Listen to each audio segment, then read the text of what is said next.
be a war you won't believe.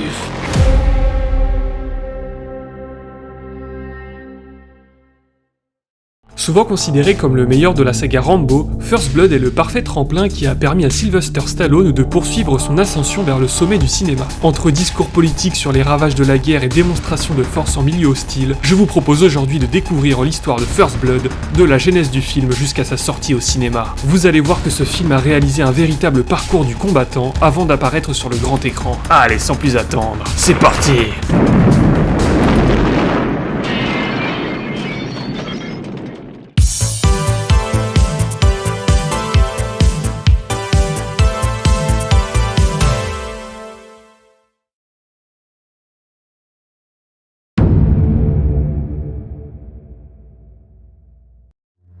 L'histoire de First Blood remonte à 1972 et trouve son origine dans la nouvelle éponyme de David Morrell, un ancien professeur d'anglais devenu écrivain qui a écrit ce livre en hommage à certains de ses élèves qui ont servi au Vietnam. Cette guerre qui s'est déroulée entre 1955 et 1975 a opposé la République démocratique du Vietnam, soutenue par les régimes soviétiques, à la République du Vietnam, soutenue par les États-Unis, qui envoya plus de 500 000 soldats sur place. Et c'est en soutien aux vétérans américains de la guerre souffrant de troubles de stress post-traumatique et du manque de reconnaissance à leur retour au pays que Morrell a écrit First Blood.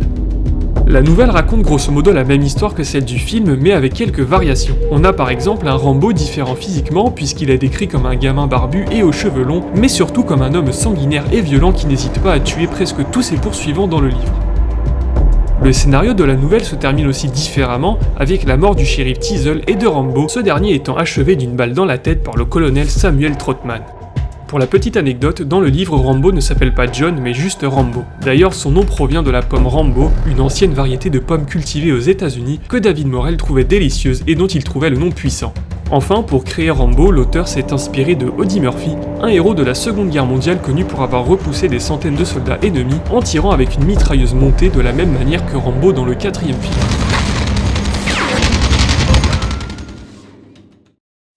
En 1972, First Blood est publié et Columbia Pictures rachète ses droits cinématographiques la même année, puis désigne Richard Brooks comme réalisateur du film. Celui-ci avait alors l'intention de tuer Rambo à la fin. Cependant, à cause de la guerre du Vietnam qui faisait toujours rage à l'époque, Brooks abandonne le projet et Warner Bros rachète les droits de l'œuvre avec pour ambition de faire jouer Rambo par des acteurs comme Al Pacino, Robert De Niro, Paul Newman ou encore Clint Eastwood, mais surtout de faire du colonel Trotman l'antagoniste du film.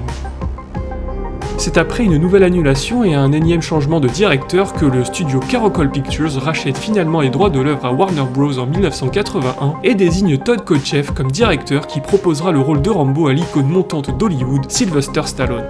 Fort du succès des 3 premiers Rocky, l'acteur accepte l'offre en un week-end et se permet même de réécrire le script du film pour faire de Rambo quelqu'un de plus humain, mais surtout pour lui permettre de survivre à la fin.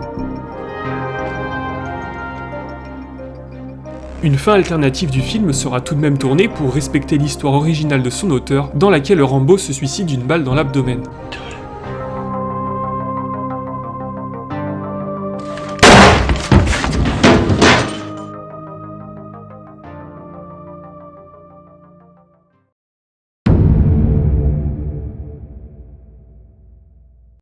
Blow the shit out of it. Blow the shit out of it. Blow the shit out of it. Une fois le script final validé et les acteurs trouvés, le film, qui bénéficiait d'un budget de 15 millions de dollars, débute son tournage le 15 novembre 1981 en Colombie-Britannique, une province du sud-est canadien. Cependant, la production sera très mouvementée et subira de gros délais, notamment à cause de la météo, mais surtout à cause des blessures à répétition de Stallone, puisqu'il faisait 75% de ses cascades lui-même. Sa plus grosse blessure surviendra au cours de la 4e prise de la scène du saut de la falaise, dans laquelle Stallone s'est gravement blessé au dos et s'est cassé plusieurs côtes.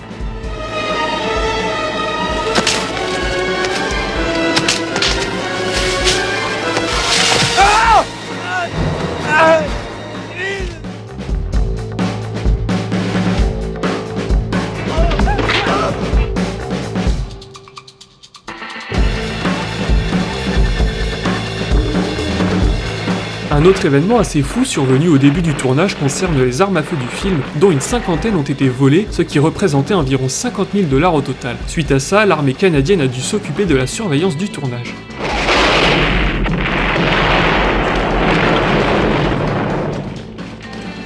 En mars 1982, une fois le tournage terminé, le film part une première fois au montage, et dans sa première version, il atteint quasiment les 3h30, ce qui a littéralement dégoûté Stallone qui était même prêt à le racheter au studio pour le détruire, pensant qu'en l'état, il ruinerait sa carrière. C'est finalement après un deuxième montage que le film a été réduit à 1h30.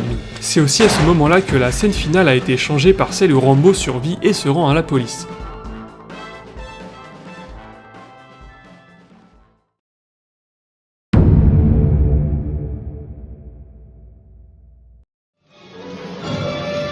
Sylvester Stallone. This time, he's fighting for his life.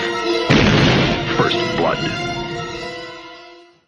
C'est donc après un véritable parcours du combattant que First Blood sort au cinéma, d'abord en Amérique du Nord le 22 octobre 1982, puis dans le monde au cours des mois qui suivront, pour au final atteindre la France le 2 mars 1983.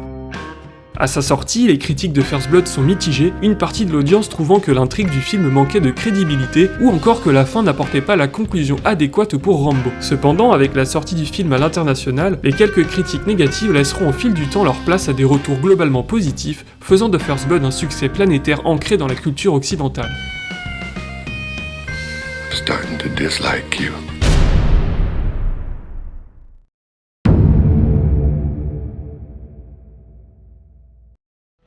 First Blood prend place en décembre 1981 et nous met dans la peau de John James Rambo, un ancien soldat des forces spéciales américaines et héros de la guerre du Vietnam. 6 ans après sa démobilisation, Rambo a du mal à revenir à une vie normale et erre de ville en ville depuis son retour aux États-Unis. À la recherche d'un vieil ami ayant servi au Vietnam avec lui, Rambo atteint l'état de Washington, dans le nord-ouest des États-Unis, et apprend que son ami est mort d'un cancer causé par l'agent Orange, un herbicide utilisé par l'armée américaine au Vietnam pour détruire la végétation grâce à laquelle les soldats vietnamiens se cachaient pour combattre.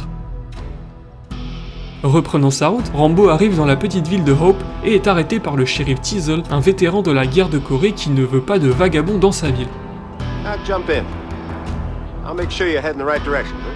Refusant de coopérer avec les forces de l'ordre, Rambo est jeté en prison puis maltraité par le sergent Galt, ce qui ravive de douloureux souvenirs de son passé au Vietnam, et déclenche chez lui une révolte qui s'achèvera par une évasion.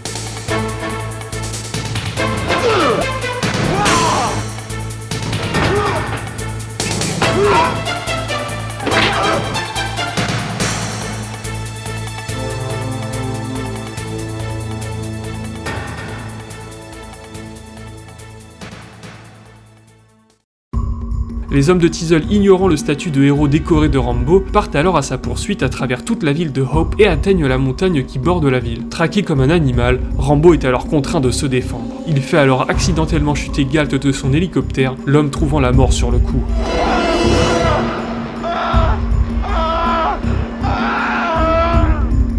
La traque prit alors un autre tournant et devint une chasse à l'homme. Apprenant la véritable identité de Rambo, Teasle et ses hommes ne savaient pas encore à qui ils avaient vraiment affaire. Fort de son expertise en survie en terrain hostile, Rambo, qui était bien décidé à survivre, se camoufle, installe des pièges dans la forêt et neutralise un par un les hommes de Teasle avant de s'en prendre au shérif. Don't push it, I'll give you a war you won't believe. Peu après son départ, Teasle sous le choc retourne en ville et fait appel à la garde nationale, faisant de ce cas une affaire personnelle. Des moyens considérables en hommes et en matériel sont alors déployés pour retrouver le fugitif. Ignorant les conseils du colonel Sam Trotman, l'ancien commandant et mentor de Rambo, Teasle et la garde nationale continuent à traquer l'ancien béret vert qui s'était caché dans une ancienne mine désaffectée. La mine détruite à coups de lance-roquettes, Rambo parvient à s'enfuir et détourne ensuite un camion de l'armée, faisant l'acquisition d'une mitrailleuse M60 par la même occasion. Bien décidé à se venger de Teasle, Rambo retourne finalement à Hope à la tombée de la nuit et fait exploser une station-service pour faire diversion, puis plonge dans le noir le quartier de la ville dans lequel se trouve le commissariat. Le colonel Trotman suggère alors à Teasle de fuir, mais le shérif refuse, prenant position sur le toit du poste de police pour abattre Rambo. Arrivé sur les lieux, Rambo aperçoit Teasle sur le toit et lui tire dessus, le blessant grièvement.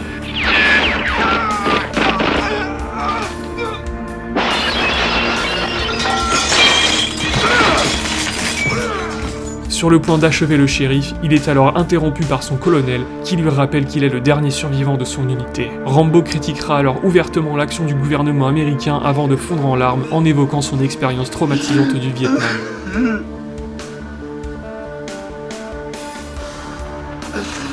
Ramené à la raison par Trotman, Rambo se rend finalement aux autorités et accepte de faire face aux conséquences de ses actes.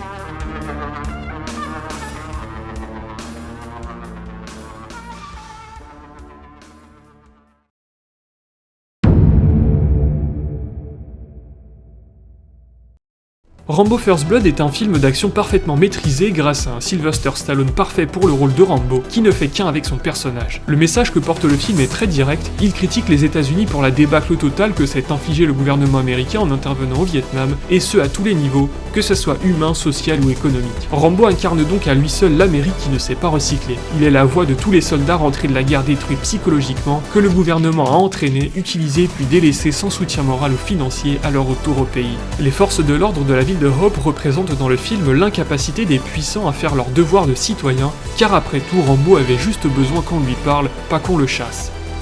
Et qui de mieux pour réaliser le sort réservé aux soldats que le colonel Trotman, qui symbolise en quelque sorte les spectateurs du film, car tout comme eux, il comprend au fur et à mesure que dans son Amérique, on n'a pas le droit à l'erreur, sinon on finit seul dans la rue.